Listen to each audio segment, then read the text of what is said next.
दोस्तों, maths media classes के YouTube channel में मैं मोहम्मद वैस आप सभी का बहुत बहुत स्वागत करता हूं।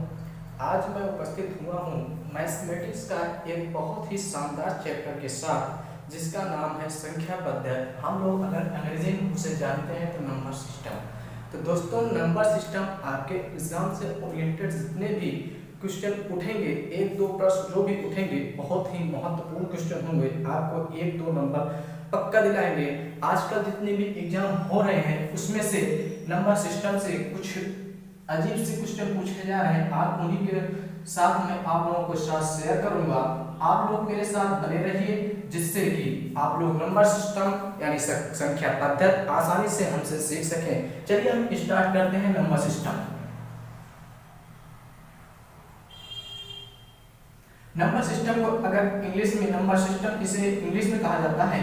अगर हिंदी में बात की जाए तो हिंदी में इसे संख्या पद्धति के नाम से जाना जाता है। किसके नाम से जाना जाता है दोस्तों? संख्या पद्धति के नाम से। तो आज हम संख्या पद्धति के बारे में जानेंगे कि आखिर संख्या पद्धति होती क्या है, इनके बारे में जानेंगे और इनसे रिलेटेड कितने प्रकार की संख्या पद्धति से क्वेश्चन उठते हैं। आज इस पर हम बात करने वाले हैं। हमारी जो वीडियो होगी वो आपको अपलोडेड मिलेगी, 5-6 मिनट की डेली मिलेगी। ठीक है दोस्तों, तो चलिए हम लोग जानेंगे सबसे पहले आज संख्या के बारे में जानेंगे, पद्धति संख्या पद्धति के बारे में जानेंगे। तो संख्या किसे कहते हैं, सबसे पहले हम इसको जानेंगे। तो संख्या किसे कहते हैं? संख्या उसे कहते हैं कि अंकों के समूह से बनने वाले जो ग्रुप होते हैं अंकों के, उन्हीं को हम क्या कहते हैं? संख्या।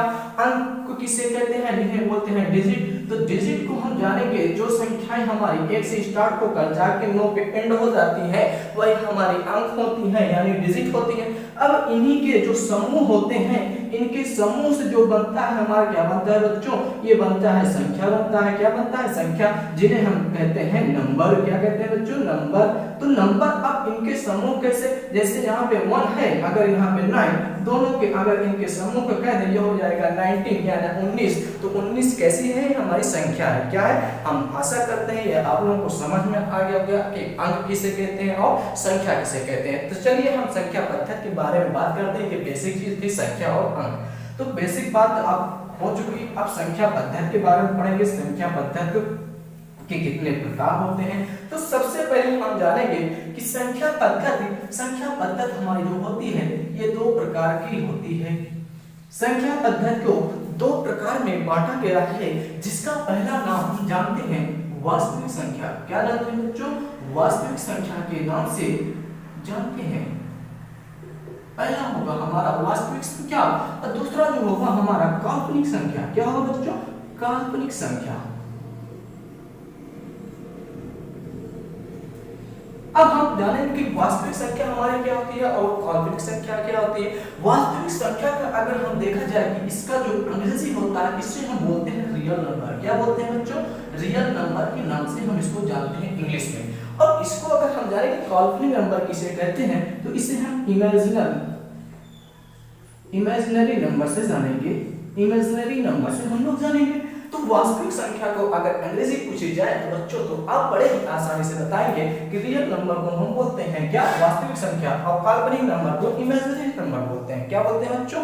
इतना आप लोग समझ में अगर आ रहा हो तो कमेंट में थम्स अप करिएगा, जिससे हमें पता चले कि हाँ आप लोग को पसंद आ रही है हमारी वीडियो और हमारी क्लास। तो अब बात हुई भैया वास्तविक संख्या और काल्पनिक संख्या।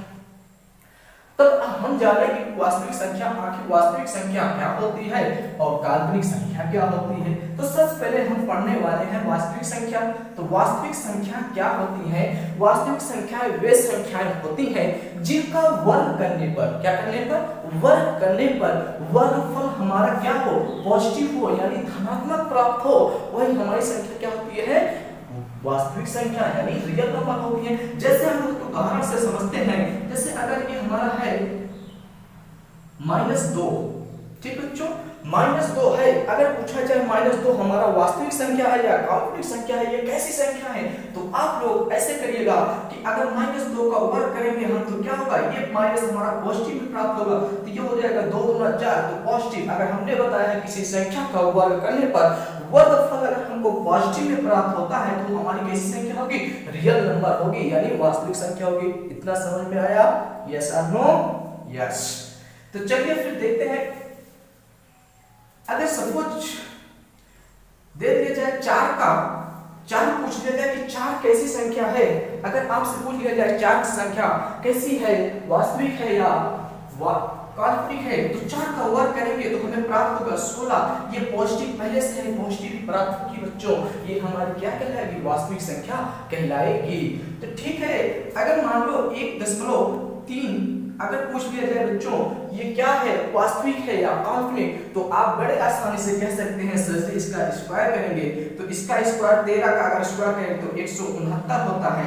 13 का स्क्वायर कितना होता है बच्चों, 169 होता है, लेकिन 1.3 है, 2 अंक पे डिजिट हो जाएंगे तो 2 अंक पे क्या करोगे आप, दशमलव लगा दो, डेसिमल। तो ये हमारी कैसी संख्या होगी, वास्तविक संख्या। तो दुनिया में जितनी भी संख्याएं हमारी पॉजिटिव में पाई जाएंगी वो हमारी संख्या कैसी होगी, वास्तविक संख्या होगी। मैं आशा करता हूं आप लोगों को वास्तविक संख्या के बारे में पता हो गया। आप लोग आसानी से पहचान जाएंगे कि वास्तविक संख्या आखिर किसे कहते हैं। एग्जाम में आएगा तो आप लोग इसे कर लेंगे, अगर कर लेंगे तो कमेंट बॉक्स में आप यस टाइप करिए। इतनी बात अगर समझ में आई है तो चलते हैं हम काल्पनिक संख्या के बारे में बात करते हैं। आखिर काल्पनिक संख्या होती क्या है, इमेजिनरी नंबर होती क्या है, इनके बारे में हम आज चर्चा करेंगे। दोस्तों एक बात यहाँ पर हम बता दें कि वास्तविक संख्या को अंग्रेजी के बड़े कैपिटल में आर से डिनोट करते हैं, प्रदर्शित करते हैं।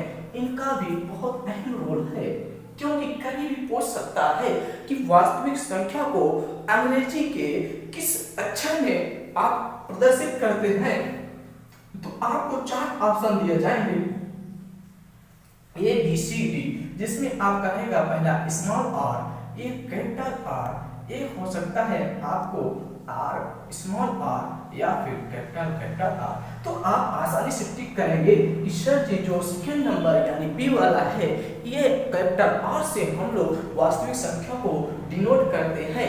तो चलिए बात करते हैं काल्पनिक संख्या के बारे में। दोस्तों अगर आप लोगों को मेरी वीडियो समझ आ रही हो तो अपने दोस्तों को भी साथ शेयर करिए, जिससे हमारे साथ आपके दोस्त भी जुड़े और अच्छे से अच्छे कंटेंट प्राप्त कर सकें।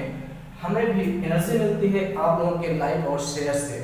अगर आप लोगों को मन करे तो लाइक करिए और शेयर करिए, अन्यथा ना करिए, कोई जोर जबरदस्ती नहीं है, क्योंकि पढ़ेंगे तो अपने लिए पढ़ेंगे, मेरे लिए नहीं पढ़ेंगे। चलिए बात करते हैं काल्पनिक संख्या की।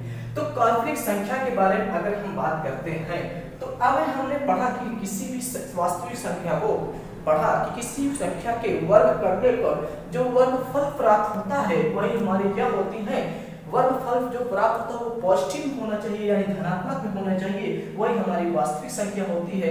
अब काल्पनिक संख्या के बारे में बात करते हैं।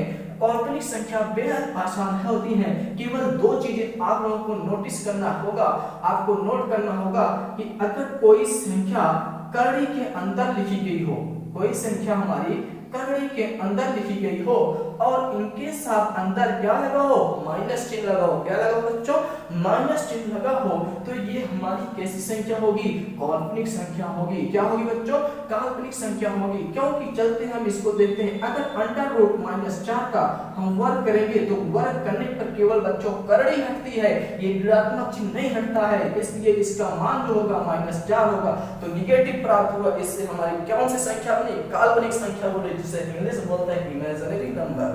बात समझ में आई, यस। अगर बात करते हैं माइनस की, तो माइनस यहाँ पे 4 आया, अगर अंडर रूट में दे दिया -3 पूछ लिया जाए बच्चों ये कैसी संख्या है, तो आप आसानी से अपने लफ्जों से कह सकते हैं कि -3 हमारा क्या होगा, काल्पनिक संख्या होगी। क्योंकि गुरुजी आपने ही बताया था -3 का अगर वर्ग करेंगे तो कड़ी हट जाएगी, -3 केवल आएगा, तो केवल -3 जब आएगा तो अंडर रूट -3 हमारी कैसी संख्या होगी, काल्पनिक संख्या होगी।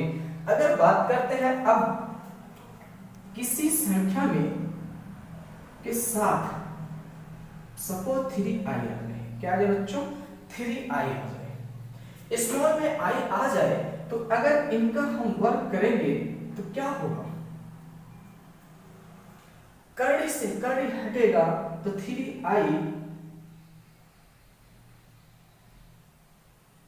इंटू 3i, ये नहीं हो सकता, इनके साथ कड़ी लगेगा, दोनों के साथ इसका स्क्वायर करेंगे आप लोग तो केवल करड़ी हटेगा, ये होगा 3i। क्या होगा बच्चों? 3i।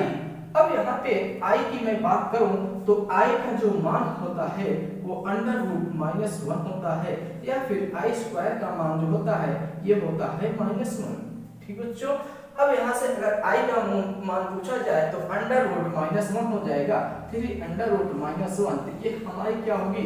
ये संख्या काल्पनिक संख्या होगी। अगर जब भी हमको ये दो बात को ध्यान रखना होगा, अगर जब भी किसी भी प्रश्न में अगर i दिख जाए, स्मॉल में i दिख जाए, या फिर कड़ी के अंदर माइनस के साथ कोई संख्या या डिजिट लिखी गई हो, तो हमारी संख्या क्या होगी? काल्पनिक संख्या होगी। और इससे हम किससे डिनोट करते हैं? स्मॉल i से डिनोट करते हैं। स्मॉल i को हम क्या पढ़ते हैं? अगर पूछ लिया जाता है एग्जाम में कि स्मॉल i को हम क्या पढ़ते हैं, तो स्मॉल i को आयोटा के नाम से जाना जाता है। आयोटा नाम पढ़ते हैं इसको, स्मॉल i को आयोटा के नाम से जानते हैं। दोस्तों, अगर आप लोगों को इतनी बात समझ में आ गई हो तो आप लोग मुझे कमेंट के जरिए जाहिर करिएगा कि हाँ सर मुझे समझ में आ रहा है। अगर समझ में आ रहा है तो यस लिखिएगा, और पसंद आया हो तो लाइक का या थंब सब भेजिएगा, जिससे मैं आप लोगों को और से बेहद वीडियो अपलोड करूं मैथमेटिक्स की, जिससे आप लोग आसानी से क्वेश्चन को सॉल्व करें। और नेक्स्ट जो हमारी क्लासेस होंगी वो आप लोगों के लिए बेहद ही महत्वपूर्ण क्लास होगी, जो आएंगे हम अब नेक्स्ट टॉपिक के साथ इसी पे चर्चा करेंगे। नंबर सिस्टम पे वास्तविक संख्या के बारे में, वास्तविक संख्या कितनी प्रकार होती है इनके बारे में आपका मैं अपलोड करूंगा वीडियो। आज के लिए बस इतना ही, धन्यवाद।